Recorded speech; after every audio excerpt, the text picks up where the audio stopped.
En aquella época no es que yo tuviese en mente la idea de la perfección física, sino que más bien era esa toma de control sobre el adelgazamiento progresivo que te hace sentir que tu cuerpo adelgaza cada día y que eres tú quien lo está consiguiendo, quien lo está provocando. Es una sensación muy, muy fuerte.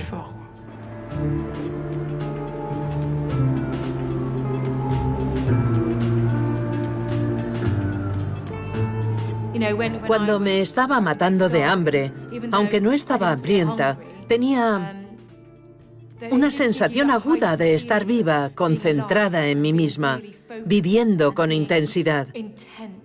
Y lo disfrutaba.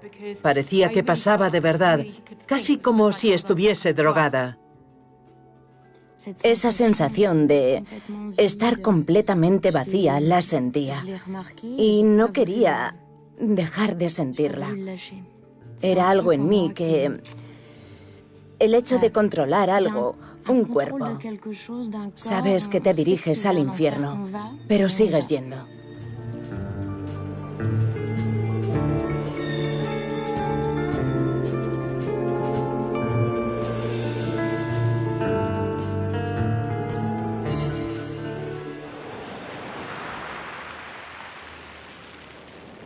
Hoy, al igual que ayer, existen chicas y mujeres jóvenes que desafían las leyes de la humanidad y nos desconciertan con su obstinada negativa a alimentarse. En el siglo XV eran ayunadoras místicas, en el XIX histéricas o melancólicas. Hoy se dice que sufren un trastorno del comportamiento alimentario. Pero, ¿qué es lo que nos están diciendo a través de su delgadez? ¿En qué mecanismos se ven atrapadas? Padres, hermanos, amigos y cuidadores se enfrentan a un enigma. La anorexia afecta a la inmensa mayoría de los casos a las chicas, pero cada vez son más los chicos que ingresan en los centros de cuidados. Es una adolescente de 14 años que ya había sido hospitalizada en 2013 debido a un trastorno del comportamiento alimentario.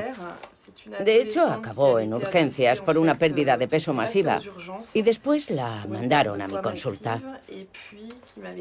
No sé si os acordáis, pero en la fase más aguda de la enfermedad, decía que tenía la sensación de que el hecho de inhalar los alimentos le hacía coger peso. La madre me dijo que había dejado de tocar los alimentos porque tenía la sensación de coger peso, que las calorías entraban en ella solo con tocar la comida. Pienso que ha debido de ser muy duro para ella. Se ha esforzado mucho por mantener su peso, por no superar la barrera de los 40 kilos. Después del verano empezó a encontrarse peor. Además tenía muchos trastornos obsesivo-compulsivos vinculados. Hubo una mejoría considerable, pero luego se produjo un recrudecimiento de esos trastornos que en casa se volvieron muy invasivos. Por ejemplo, puede llegar a pasar 2 horas bajo la ducha. Se echa unas cremas adelgazantes y se las restriega con violencia para perder peso. Hasta tal punto que le tiene que pedir a su madre que la acompañe al cuarto de baño para que le impida hacerlo. También tenía dificultades para dormir. Solo podía dormirse con su madre. Aunque se había atenuado mucho, ya no necesitaba dormir con su madre. Pienso que la hospitalización, la separación que entrañó esa primera hospitalización, le había permitido hacer ese trabajo de separación. Encuentro que esta vez, comparada con la anterior hospitalización, está bastante cerrada. Se ha aislado mucho. Intentamos sacarla de su cuarto para que vaya a los talleres, pero está... Yo la encuentro en un estado de malestar. En estado de malestar, triste. Angustiada, me parece a mí. Sí. Es una dolencia psíquica que no deja de ser muy peculiar, ya que afecta al organismo, cosa que no se da en el caso de otras dificultades psiquiátricas. Hay algo de flirteo con la muerte que requiere una dedicación importante por parte de los equipos de cuidadores. El proceso de la anorexia, el negarse a comer, el negarse también a hacerse mujer, el negarse a entablar vínculos, también es en el fondo una manera de luchar contra una tristeza muy, muy profunda. contra un desamparo muy, muy profundo y que sin duda lleva ya mucho tiempo en estado latente, hasta que un día pasa algo en torno a la adolescencia, un poco antes o justo después, alrededor de la época en que la chica se abre a la feminidad, se abre a la vida. Sin embargo, esa apertura no le parece posible y en ese momento es cuando ve florecer todos esos afectos tristes que echan raíces por el proceso de anorexia. Ondular. Nos enseñó su dibujo y nos dijo, sin que lo oyese el resto del grupo, si no me equivoco, la explicación está detrás. Está escrito con una letra verdaderamente minúscula. Mis pantalones se encogieron y yo engordé. Y aquí pone... Porque Porque el primero es más delgado que los demás. También es cuestión de tiempo. por otro lado, la estoy siguiendo en psicoterapia y a menudo la veo en actitud de os doy esto y ya veréis lo que hacéis con ello. Al principio me había dicho, ya he visto a unos cuantos psicólogos, he estado ingresada en 3 hospitales psiquiátricos, he estado en una clínica. Vamos, que me decía claramente, sé que me deseas lo mejor y que tienes esperanzas, pero conmigo vas listo.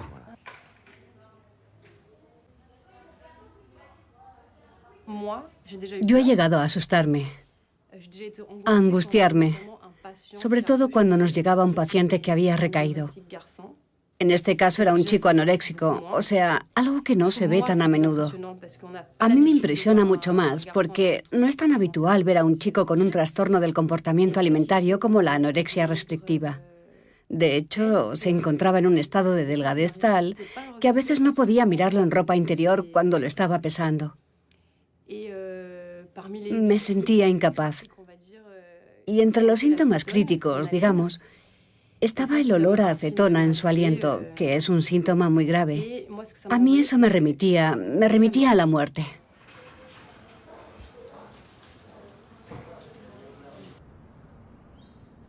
En el momento yo no era consciente de mi anorexia. Solo era consciente de que había algo que no iba, pero no podía hacer nada por evitarlo. Sentía que se estaba instalando en mí un malestar. Y poco a poco mi padre lo fue viendo. Durante las comidas. Durante las primeras comidas en las que vio que algo iba mal. Cada vez que quería que comiese algo era un drama. Estaba entrando en una espiral que hacía que no comiese, que me quisiese vaciar. Vaciarme por completo.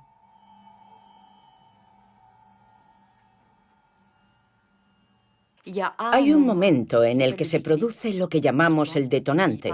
También se habla de detonante en el otro sentido. Pero hay un momento en el que se forma un ideal en su mente, en relación con determinadas heridas de tipo narcisista, en relación con ciertos sufrimientos. La idea es, voy a hacer esto, me voy a controlar, voy a estar todo lo delgado que pueda. Y esa es la solución.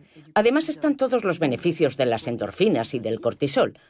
Es decir, esa euforia que se presenta muy rápidamente y, por tanto, una cierta anestesia, una atenuación de las vivencias más dolorosas que están atravesando y que llevan ya un tiempo atravesando, ya que tienen problemas en la relación consigo mismos, problemas de confianza en sí mismos, en su vida y en sus relaciones. Tienen muchos miedos y muchos sentimientos de amenaza interior. Creo que claramente también está esa idea de borrar la sexualización del cuerpo. No se trata de convertirse en un chico. No es eso.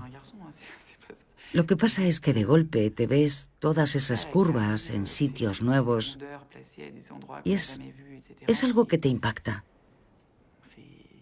Y es cierto que borrar esas curvas adelgazando también es una forma de darse algo de tiempo. Yo vivía en un contexto de insatisfacción permanente que hacía que pasase lo que pasase, nunca me encontraba bien. Siempre necesitaba más, más, más. O sea, más trabajo, más delgadez, más de todo. No me acuerdo, pero sé que mi padre quería hacer algo a toda costa, pero yo me negaba.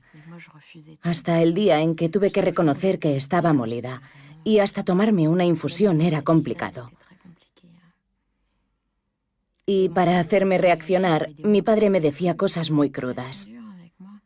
Era muy duro conmigo, justamente para hacerme reaccionar. Hasta que un día yo ya no pude más. Estaba en las últimas, sin fuerzas, nada.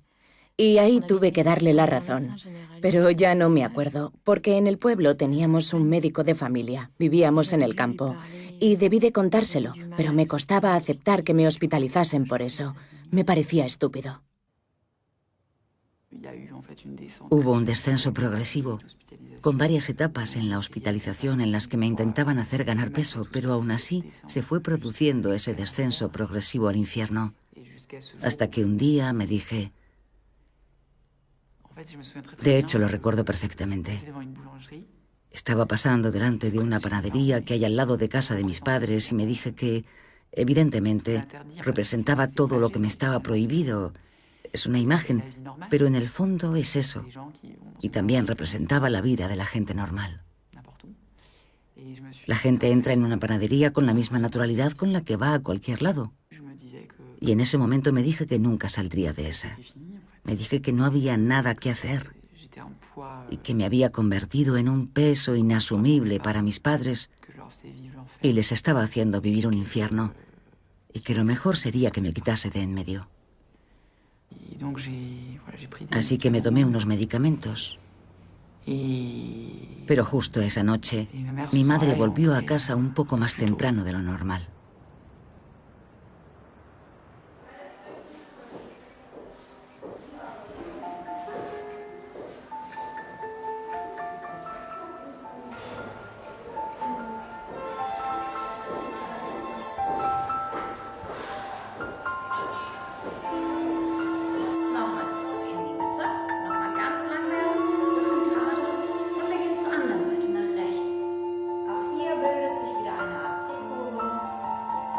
Los efectos de un ayuno prolongado son conocidos desde hace tiempo.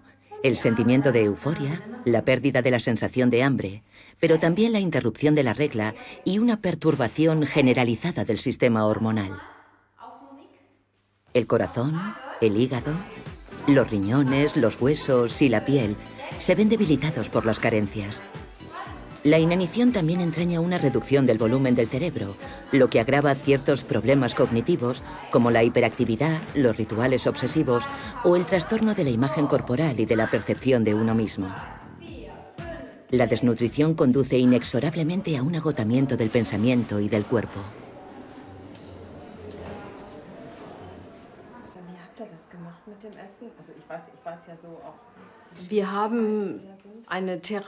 Tenemos una terapia que se basa en 4 pilares. El primer pilar tiene que ver con la normalización del peso y del comportamiento alimentario. El segundo pilar es la terapia con los pacientes, las conversaciones psicoterapéuticas, durante las que tratamos de entender el patrón de su enfermedad, de su trastorno. Es decir, ¿por qué yo personalmente me he puesto enfermo? ¿Cuál es mi historia personal con esta enfermedad? ¿Y qué tengo que hacer en un futuro para evitar que se repita la historia? El tercer pilar es el trabajo con los padres, que a menudo comprende una terapia familiar. Pero también hacemos terapias grupales, en las que los padres de los pacientes se conocen y les informamos de todo lo relativo a la enfermedad y de los problemas a los que se tendrán que enfrentar. El cuarto pilar es el tratamiento de los trastornos relacionados, ya que a menudo los pacientes con anorexia sufren otros trastornos, como por ejemplo la depresión. O como en el caso de una paciente que tengo en estos momentos, el trastorno obsesivo-compulsivo y otros problemas psiquiátricos que requieren un tratamiento. Y solo cuando empiezan a ir mejor físicamente, es cuando emprendemos el proceso psicoterapéutico. Estoy un poco desesperada. Me da miedo no volver a salir de aquí. Claro que saldrás de aquí. De verdad, Constance, has hecho muchos progresos. Tarde o temprano saldrás. Es 100% seguro. Lo que tienes que hacer es pensar en el siguiente paso. Yo siempre digo lo mismo. El próximo partido siempre es el más difícil. Y tu próximo partido es en Navidad. Es en lo que te tienes que concentrar para superar esta etapa y poder volver a casa. ¿De acuerdo? Hasta pronto. Adiós, muchas gracias.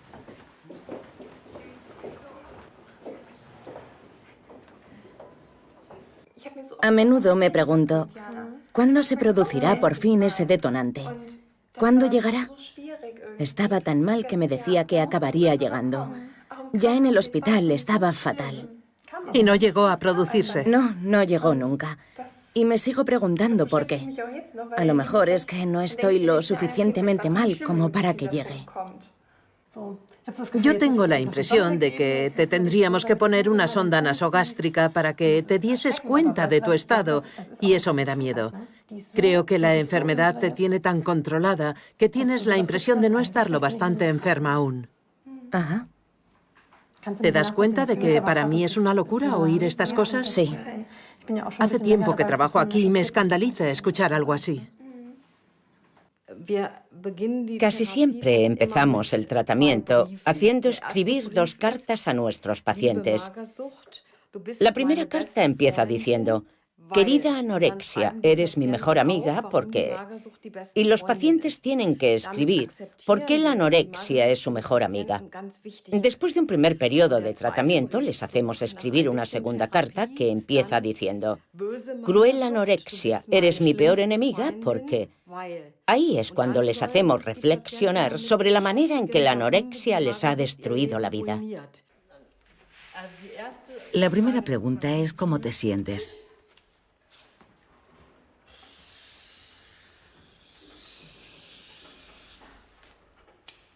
Vale. ¿Eso quiere decir que piensas que tus caderas son tan anchas como este huevo?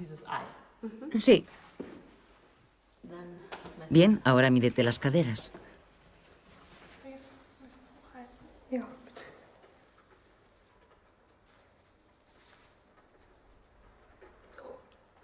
Vale, ahora superponlas.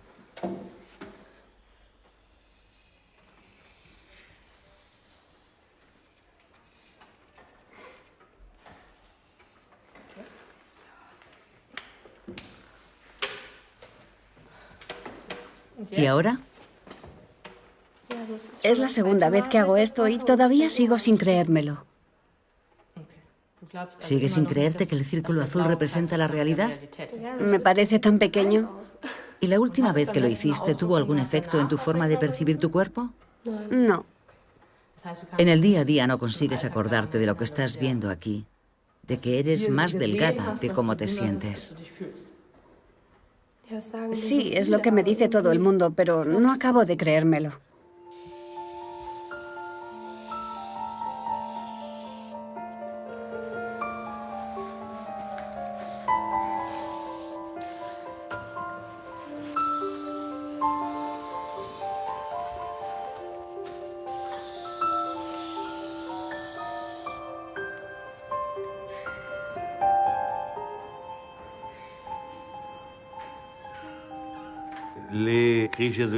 Las crisis adolescentes más graves son las que afectan a la imagen del cuerpo.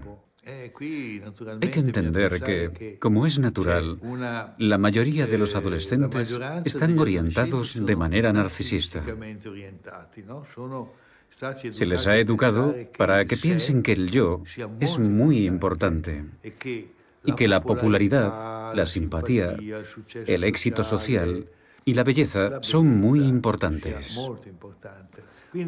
Por tanto, ese culto de la propia imagen hace que una parte de los jóvenes, una parte más bien extendida, sienta que no se ajusta a esos modelos ideales tan despiadados que han interiorizado. No se sienten a la altura y, por lo tanto, se ven obligados a tomar medidas. O modifican su cuerpo, o lo sacan de la circulación, o lo matan, porque lo ven como el principal responsable de su fracaso. Es inevitable que a esa edad el sentimiento de ser diferente y la incapacidad de asumir la condición humana se manifiesten, digamos, en el cuerpo. Estamos instalados en la sociedad del narcisismo, en la patología del narcisismo, en el sufrimiento narcisista. Los ideales éticos se han visto reemplazados por los ideales estéticos y la estética es el ámbito de la imagen.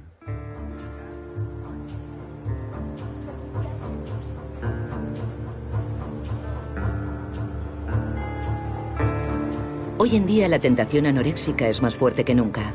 La tiranía de tener un cuerpo ultradelgado está omnipresente en las webs y las redes sociales que más frecuentan los adolescentes. El entorno virtual atrae y favorece las creencias. Se pueden acabar convirtiendo a la anorexia del mismo modo en que se convertirían a una religión. Corren el peligro de caer en un entorno equivocado que puede fomentar la aparición de la anorexia en una joven acomplejada, vulnerable, introvertida. Pero la mayor parte de las veces la anorexia hace resonar otra cosa. Un trauma más antiguo. Algo que salió mal. Una inadaptación.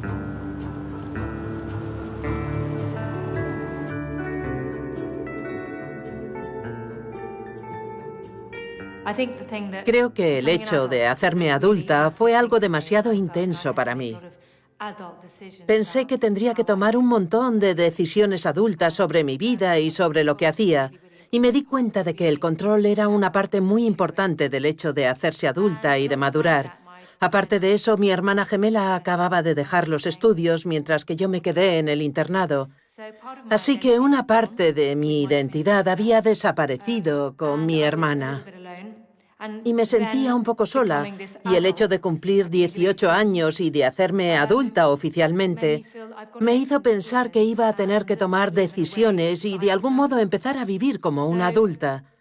Así que, aunque tampoco diría que se produjo una decisión consciente de meterme en ese callejón sin salida, como acabó pasando, está claro que tomé una decisión sobre la comida, sobre cuánto iba a comer, sobre el hecho de tener mucho más control y descartar ciertos alimentos que comía antes, pero que ahora me parecían demasiado infantiles. Vamos, que tenía que madurar. Había visto muchas películas donde salían mujeres que desayunaban solo un café y me dije, eso es lo que hacen las mujeres. Luego la cosa fue a peor y me vi metida en una espiral cada vez más profunda. Una vez que me había impuesto una regla ya no la podía romper y era muy duro porque era consciente de lo que estaba haciendo. Eso es lo más triste, que sabía que no me estaba facilitando la vida para nada, sino que me la estaba complicando cada vez más. Pero no lo podía evitar, era muy duro.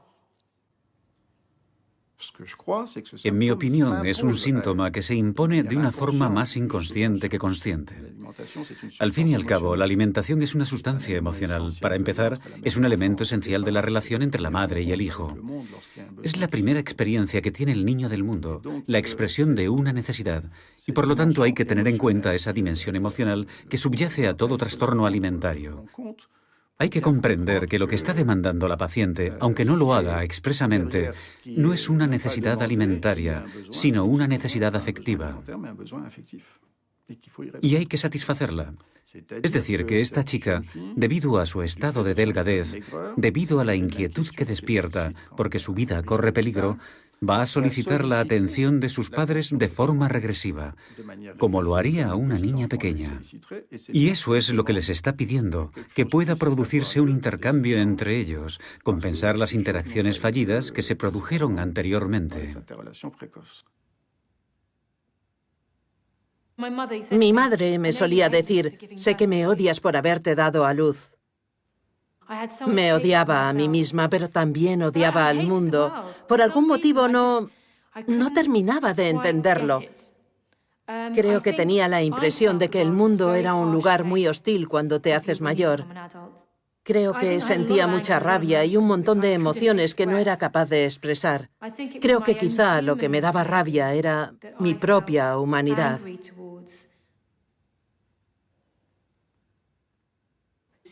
Es un poco como si a esa edad, a los 2 años, esos niños, que tal vez eran demasiado sensibles, demasiado inteligentes y se hacían demasiadas preguntas, se hubieran acabado cuestionando la esencia de lo humano, de la inquietud humana, y probablemente no estuvieran equipados para contestar a esas preguntas, y no se sintieran lo bastante seguros. Les faltaba un pequeño tesoro interior, un pequeño capital interior, lo bastante libre y sólido como para superar esos retos sin derrumbarse. Así que les cuesta un poco desentenderse de esa etapa, como si todo el hecho de crecer fuese demasiado difícil. La separación-individuación, el hecho de asumir las sensaciones sexuales, el asumir la separación y la relación con el otro, etc.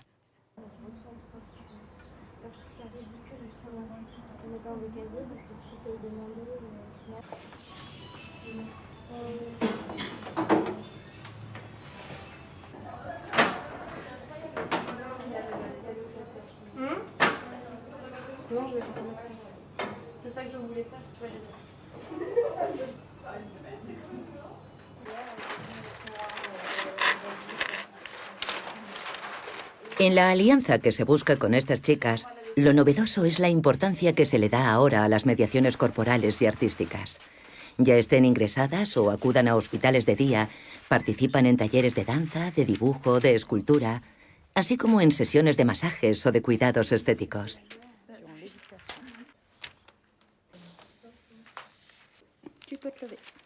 La idea es que su cuerpo se permita vivir por fin y que las chicas puedan sentir y expresar de nuevo emociones que habían olvidado.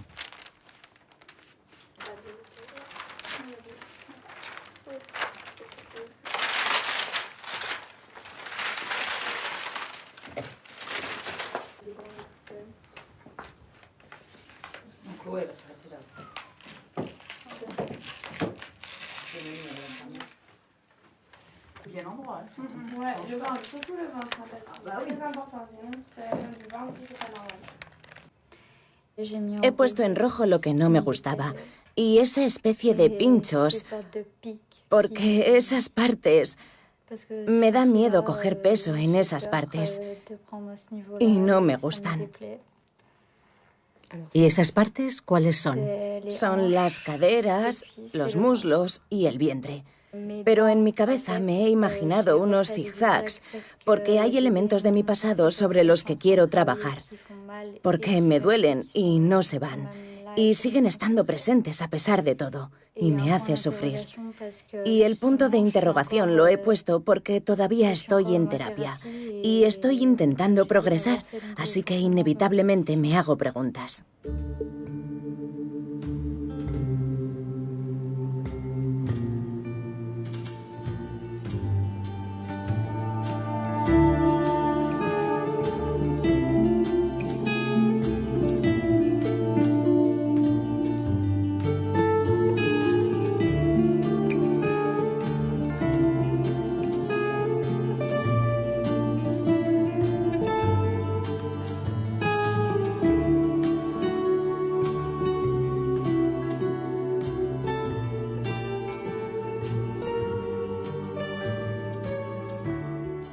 La anorexia se apodera de ti, lo invade absolutamente todo. Es casi como verse sumergida, como sumergirse en algo que te arrebata todo lo que tienes. No deja nada intacto. Y en cierta medida, a mí hasta me privó de mi trabajo, de mi arte, me los secuestró. Así que sentí que tenía que usar mi obra para expresarlo. Y creo que no me quedaba más remedio.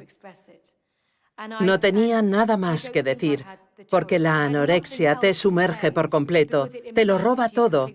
Te roba a tus amigos, tus relaciones, la salud, te lo roba todo. La anorexia es increíblemente voraz.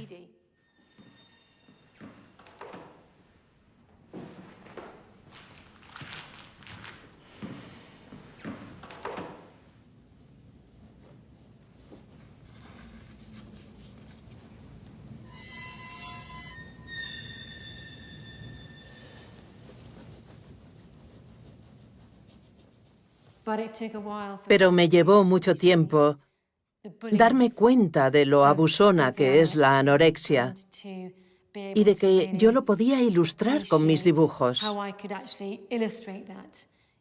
Podía ver por mí misma esa voz, que es como tener a una criatura que vive dentro de tu cabeza. Y por mucho que los demás te hablen y te intenten convencer y persuadir de que hagas lo que tengas que hacer para ponerte bien, en realidad, la voz más alta y más fuerte, la voz cantante, es la que tienes tú dentro, en tu fuero interno, que te grita y te engatusa y te miente para impedirte, a ti o a cualquiera que padezca anorexia, prestar atención a lo que te están diciendo. Por eso digo que es una abusona.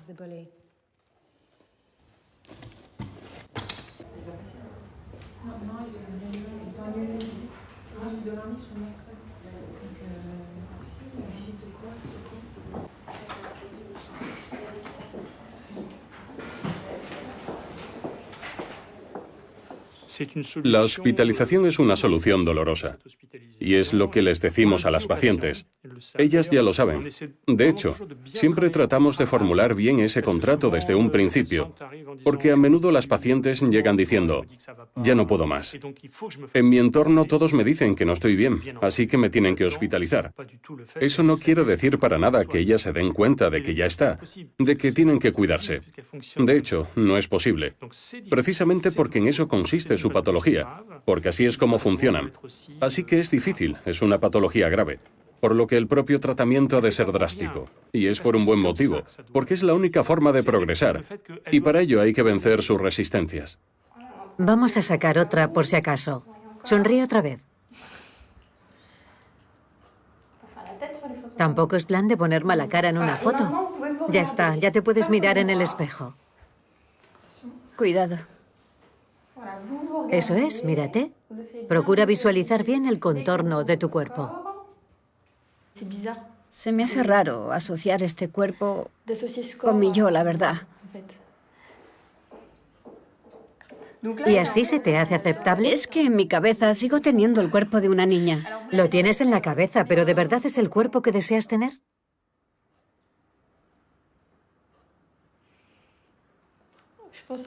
Creo que es un poco ambivalente, la verdad. Lo quiero y a la vez no. Este cuerpo no deja de ser más bonito. Es más normal. Es un cuerpo que también permite... ¿Vivir, tal vez? Sí, y que también permite dar vida, tener relaciones sexuales... Vamos, que permite todas esas cosas. Todo lo que no permite el otro cuerpo. Y creo que es difícil llegar a aceptar todo lo que tengo que aceptar antes de conseguir aceptar este cuerpo. Y me da miedo. Y por eso es tan duro. Porque, por un lado, es lo que más quiero en el mundo, pero por otro lado, me da tanto miedo. Pero al mismo tiempo es el lado que me apetece explorar ahora, porque el otro lo tengo bastante visto. Era mi autodominio, mi autocontrol. Era mi cuerpo marginal, mi delgadez. Y la necesitaba. Necesitaba sentir, tocar mis huesos. Era como mis puntos de referencia. Así, si me decían que tenía que ganar peso, lo hacía. Pero en cuanto me daban el alta, lo volvía a perder todo. Y ese ciclo duró 12 años. No pensaba que podría vivir sin la enfermedad. La enfermedad era la anoréxica y la anorexia se acababan fusionando tanto que tienes la impresión de que ya no puedes vivir sin ella. Dominas cosas que la mayoría de la gente no consigue dominar. ¿Te das cuenta? Y eso era... Cuando veía comer a los otros era un subidón. Has cedido. Yo lo tengo todo bajo control. Mi estómago me obedece. Está vacío todo el rato.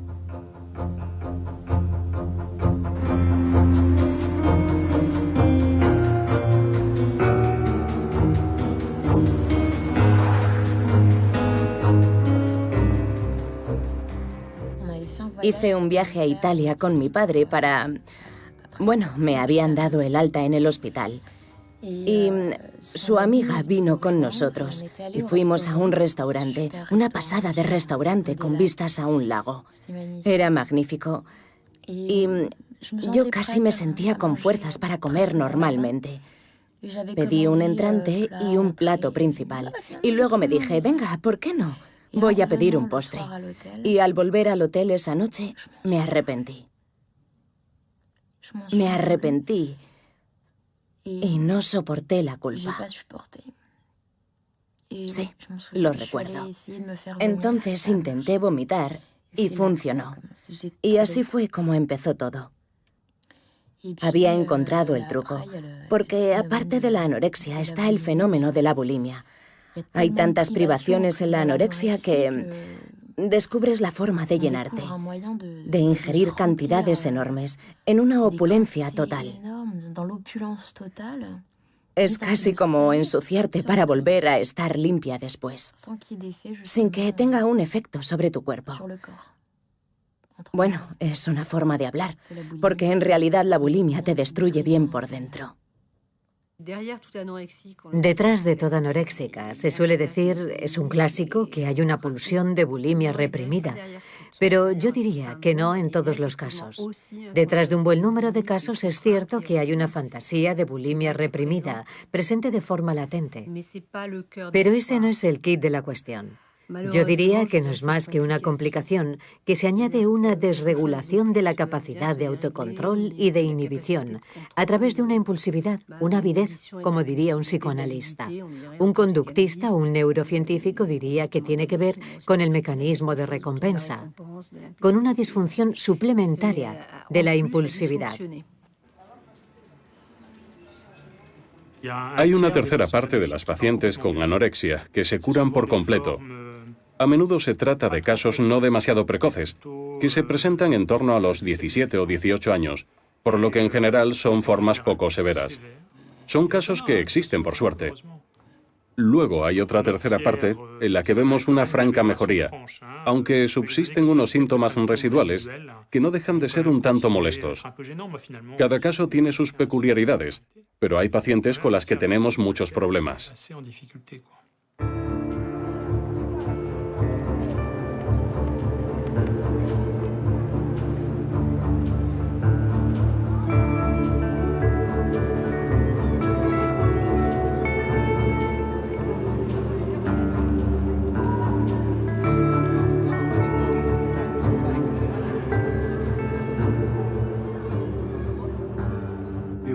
Cada sociedad produce un sufrimiento mental que se corresponde con ella, que es coherente con ella y de algún modo misterioso es un producto de ella.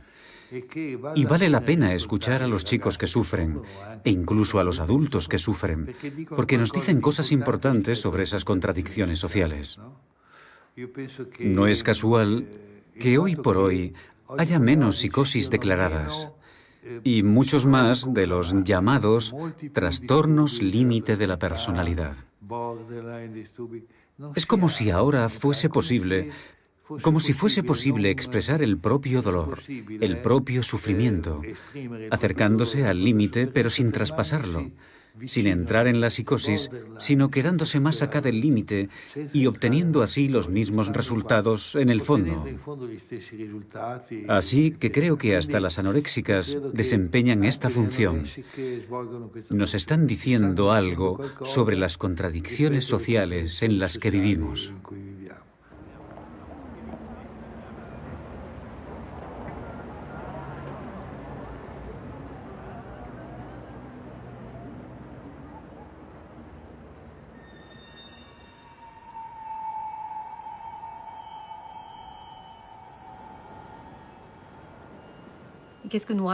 ¿Qué es lo que nos cuentan las familias? Pues que cuando el adolescente vuelve a casa para pasar el fin de semana, están completamente desvalidos. No saben qué darles, qué hacer. Las madres están completamente aterrorizadas. No saben qué cantidad de comida dar. Les da miedo equivocarse. Y la adolescente sigue absorta en sus preocupaciones. ¿Cuánto aceite hay? Y tal. Porque la grasa les resulta insoportable. Es algo que a la vez les da asco. Esa es la primera faceta. Pero también es peligroso, como si fuera a dañar su organismo por dentro. Y eso es terrible. Ver a esas chicas que tienen delante un plato y son incapaces de probar ni un bocado. Y a menudo vemos una agresividad que gana a los padres. Y ellos también tienen que aprender a lidiar con esa agresividad que sienten. Es insoportable sentir agresividad u odio hacia tu propio hijo, el decirte, ¿pero por qué me hace esto? Me está tocando las narices, no lo soporto, le pegaría. Puede pasar eso, pero que a la vez estén pensando, me da miedo que se muera.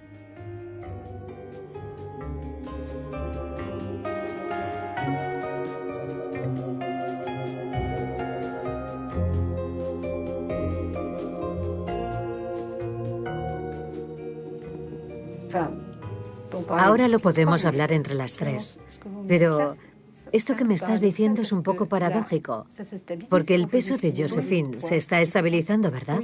Sí, sí, pero seguimos teniendo problemas en cuanto a la nutrición. No conseguimos desalojar esas costumbres que están ancladas en ella. A pesar de todos los consejos que le da la nutricionista, no estamos progresando. Nunca. No merienda. Y por la mañana, cuando le pregunto si ha desayunado, no me contesta. Ya. Hay un bloqueo. No sale de sus platos precocinados, de su pollo y de su pasta sin mantequilla. No quiere hacer ese esfuerzo extra. Tienes que dejar que avance poco a poco. Sí. Ya has salido del trance más difícil. Eso espero. Bueno, al menos de momento. Sí, está mejor. De unos meses a esta parte se ha estabilizado. Sí. Así que ya iremos viendo juntas. Dale tiempo al tiempo, ¿vale? Y tú, Josephine, ¿qué piensas de lo que está diciendo tu madre? Supongo que tiene razón. Que debería esforzarme un poco más. Ya, o sea que para ti supone un esfuerzo. Sí, eso es. Ya, con Josephine hemos hablado mucho del deseo. Sí.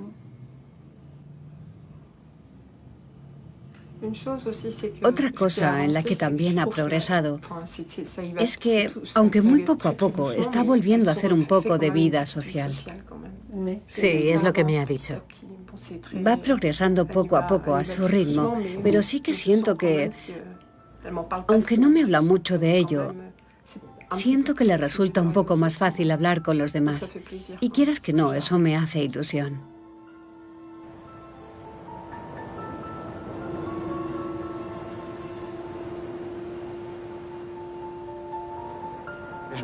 Me acuerdo de un momento en plena terapia familiar en el que estábamos hablando con mis padres.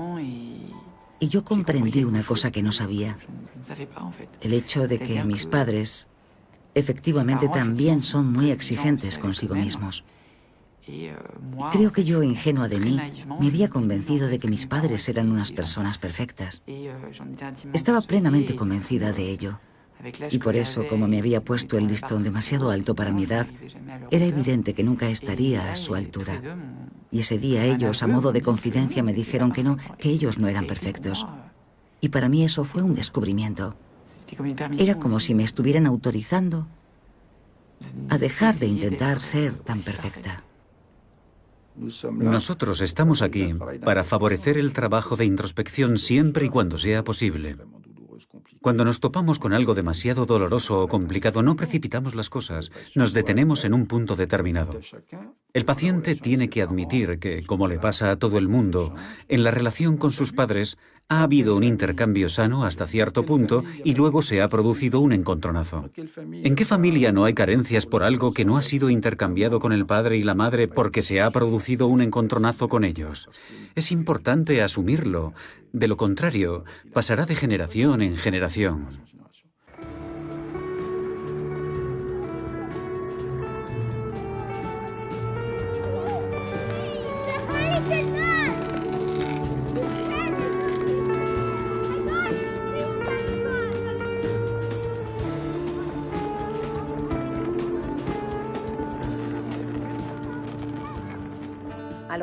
Cada vez tendemos a hablar menos de curación, ya que eso implica enfermedad.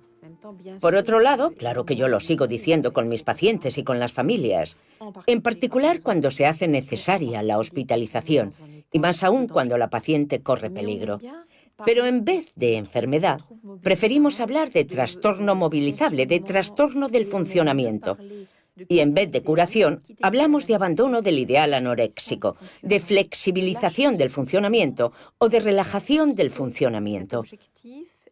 La idea es abandonar ese ideal y pasar a otra cosa.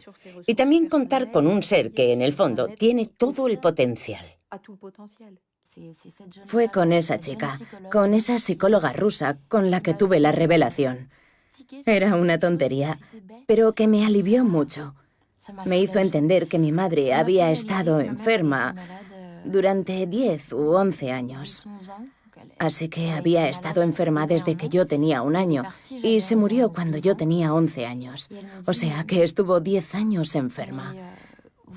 Y esta mujer me dijo, pero tú te sientes culpable por lo de tu madre. Te echas en cara lo de tu madre y te castigas por eso. Vale, pero ella estuvo enferma 10 años y tú ya está bien. Tú ya llevas enferma más de 10 años. Vas para 12. Basta ya, para. Y en ese momento me dije, es verdad, no he podido salvar a mi madre, pero he estado enferma más años que ella. Me he castigado, pero ahora tengo derecho a vivir para mí y para ella. Y fue un alivio, una auténtica liberación, porque sentí que ahora era posible salir de esta.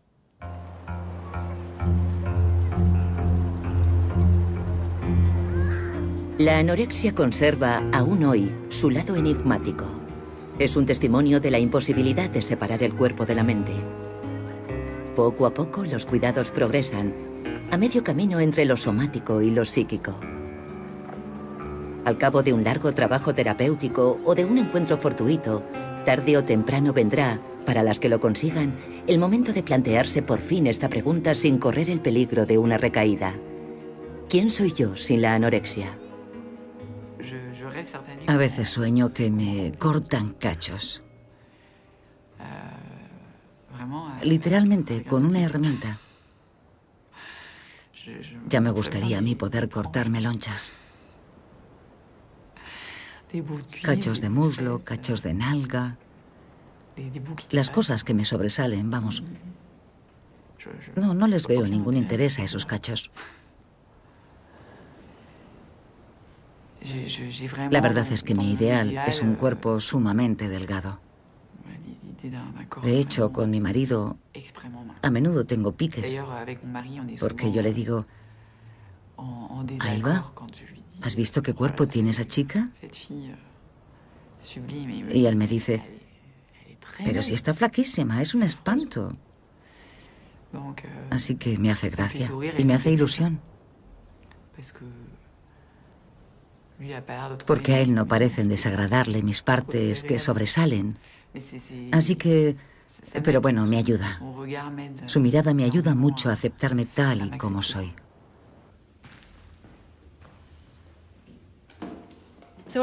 Creo que en la recuperación es muy difícil poder decir estás curada o no estás curada.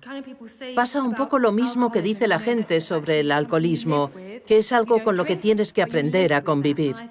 Has dejado de beber, pero sigues conviviendo con ello. Y en mi caso, vivo muy bien, tengo 2 hijas preciosas, estoy casada, me va bien, físicamente estoy bien. Pero creo que sigue habiendo un par de capas psíquicas de las que aún no me he desprendido porque forman parte de mi identidad. No sé si es porque me siento mejor sabiendo que soy lo bastante fuerte como para conservar esas capas. Pero la palabra recuperación es muy relativa, porque a veces estás genial y otras no estás tan bien. Pero tengo que reconocer que, por muy mal que me encuentre, nunca volveré a recaer en esas capas de mi personalidad, porque ahora tengo demasiado que perder. Y no estoy hablando de peso. El peso no tiene nada que ver con la recuperación. No creo que la recuperación tenga que ver con tener un peso u otro. A lo mejor sí te da la posibilidad de recuperarte, porque hasta que no tienes un peso determinado no estás lista mentalmente, pero el aprender a disfrutar de la vida y tomar otras decisiones es algo que depende de la persona y su estado mental, más que de un estado físico.